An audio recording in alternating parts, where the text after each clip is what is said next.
Hello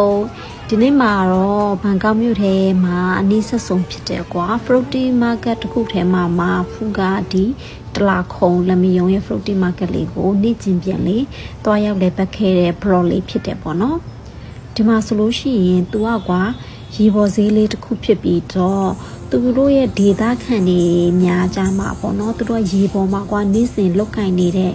စစ်မှန်တဲ့သူတို့ရဲ့ပုံရိပ်လေးတွေကိုရှုမြင်ဖွယ်အားနေရာတစ်ခုဖြစ်တယ်ပေါ့နော်ဒီနေရာမှာဆိုလို့ရှိရင်ခီးသွားဧည့်သည်တွေလည်းအရင်လာကြတယ်နော်ဒါပေမဲ့ဒီရဲ့ Fruity Market လေးကဆိုလို့ရှိရင်တော့သူကစနေတနင်္ဂနွေ2ရက်ပဲဖွင့်တဲ့နေရာလေးဖြစ်တယ်ပေါ့နော်ဒီလိုဆော့ဆော့ဝင်ခြင်းအပေါက်မှာတော့သူတို့ရဲ့လက်မှုပစ္စည်းတွေပြီးလို့ရှိရင်အင်ကြီးတွေအများပြားရှိတဲ့နေရာလေးကိုအရင်ဆုံးသွားဖြစ်တယ်ပေါ့နော်ဘတ်100ဂျော်ဒန်လေးတွေတော့ရှိတယ်ပေါ့နော်ပြီးလို့ရှိရင်တော့သူတို့ကနောက်ရဲ့ဈေးတစ်ပတ်ပေါ့နော်ဒါတော့အစားတောက်တန်ဖြစ်ပါတယ်ဒီမှာဆိုလို့ရှိရင်အသီးတန်းပေါ့နော်အသီးတွေရှိမယ်ပြီးလို့ရှိရင်ဒီမှာဘေးဥသီးတွေပါရှိမယ်ဒီမှာကျတော့နည်းနည်းအစားတောက်ပေါ်တဲ့နေရာပေါ့နော်ပထမအဦးဆုံးအနေနဲ့ဖူတို့ကဒီဖတ်ထိုင်လေးကိုစားမယ်ပေါ့နော်အရန်ကိုအရသာရှိပါတယ်တပွဲမှာဘက်ကလေး80ပဲပေးရတယ်ပေါ့နော်တော်တော်လေးအရသာကောင်းပါတယ်ရှင်သူတို့ရဲ့ထင်ရှားတဲ့ဒီလိုအစားအစာတွေထဲမှာဆိုလို့ရှိရင်ပတ်ထိုင်ရဲ့ပြီးလို့ရှိရင်သူတို့ရဲ့အသီးနှံတွေရဲ့ပြီးလို့ရှိရင်အုံသီးနဲ့လှုပ်ထားတဲ့အချိုပွဲတွေလို့သိရတယ်ပေါ့နော်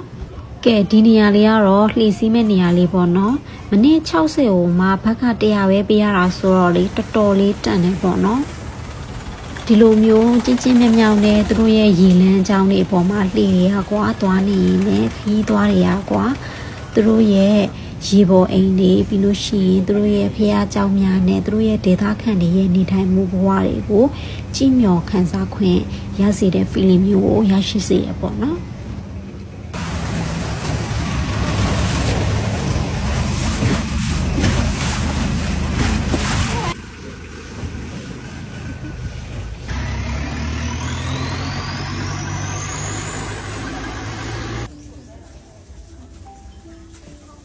ဒီနေရာမှာကျတော့ခီးသွားတွေကိုသူတို့ကမိနစ်20ပေးနာပြီးတော့ဓာတ်ပုံရိုက်ပြီးတော့အပန်းဖြည့်ရင်းနဲ့မှသူတို့ရဲ့ယဉ်ကျေးမှုပေါ့နော်သူတို့ရဲ့စစ်မှန်တဲ့ထိုင်းကြီးလက်ဘဝကိုမျက်မြင်ကြည့်ရှုခန်းစားခွင့်ရတဲ့နေရာလေးတစ်ခုဖြစ်တယ်ပေါ့နော်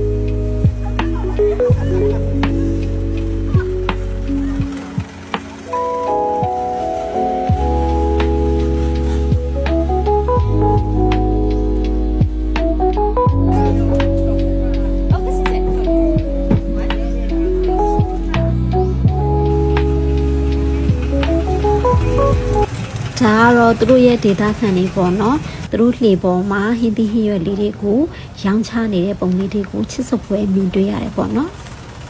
ဒီလိုစစ်မှန်တဲ့ထိုင်းရေပေါ်ဈေးရဲ့အတွေ့အကြုံတစ်ခုကိုရရှိခံစားစေတဲ့အတွက်ဒီတလာခုံရဲ့